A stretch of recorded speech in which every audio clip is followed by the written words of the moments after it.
Hi, my name is Tarun Jain. I'm a professor of economics and public policy here at the Indian School of Business. I'm a labor economist and I'm particularly interested in making sure that India's large demographic dividend actually results in high economic growth and productivity.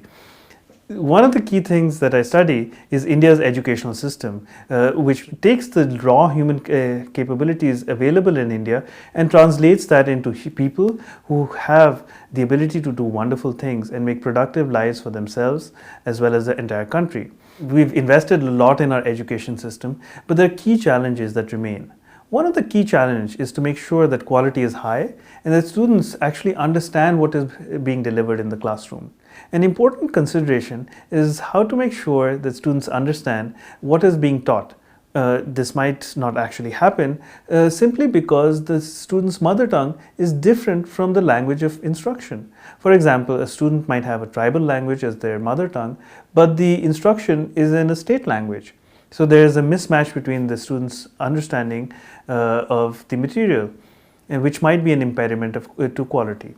This is a particularly acute problem in India, where over 3,000 languages are the mother tongues of different people in society, and instruction is mainly in 22 major languages, which are the constitutional languages of the country. Now, how do we know how large these mismatch effects are? Where I define mismatch as the effect of being taught in a language which is different from the mother tongue of the student. One way to answer this question is to look at history.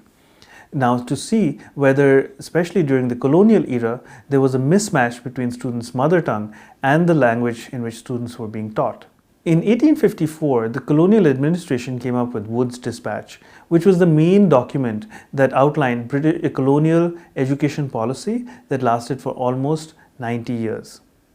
In this dispatch, it was decided, especially in South India, government schools in each of these provinces will teach in a language that was the main language of that province. So, for example, if school was located in Bombay Presidency, it would mainly teach in Marathi. If it was located in the Madras Presidency, it would teach in Tamil, although later the Telugu-speaking districts, the schools taught in Telugu as well.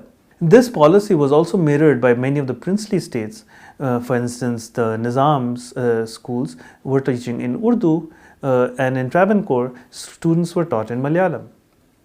Now, of course, that didn't mean that everyone who lived in those regions had those exact languages as their mother tongue.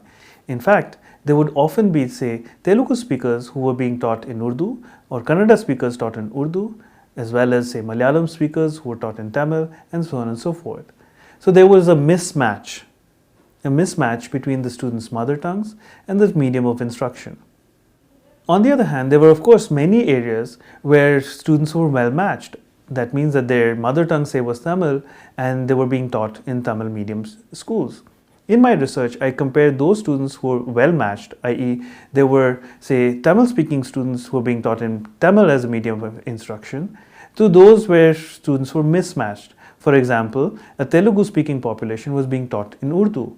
And I asked ourselves, what was the effect of the mismatch on educational outcomes in the post-colonial era? One of the things that I find out is that the literacy rates were almost 20% lower in the mismatched districts compared to the well-matched districts. So, for example, if immediately after independence, a literacy rate was 50% in a well-matched district, it was only 40% in a mismatched district, or a difference about 20% of 50%. This is a very large difference in literacy rates and educational outcomes. You might also be wondering, what is the effect of fixing educational policies on students' learning outcomes? And actually, we have a very nice experiment where in 1956, the boundaries of South Indian states were redrawn to match the linguistic characteristics of those states. So now all districts where individuals spoke Kannada were in Karnataka state. All districts where individuals spoke Telugu were in Andhra Pradesh state. And the students were being taught in their correct mother tongue. What I find is that about 30 years after the reorganization of states in 1956, the previously mismatched districts had caught up in terms of educational outcomes from those which were previously well-matched districts. This suggests that fixing historical mistakes can actually lead to positive economic outcomes. I think that's an important lesson, and it motivates further questioning on, say, what is the effect of mother tongue on tribal populations, which tend to be very small, or even the question of what is the effects of learning in English on students whose mother tongue is not necessarily English, which is often the case in urban India today. I hope to look at some of those questions in my future research. Thanks for watching.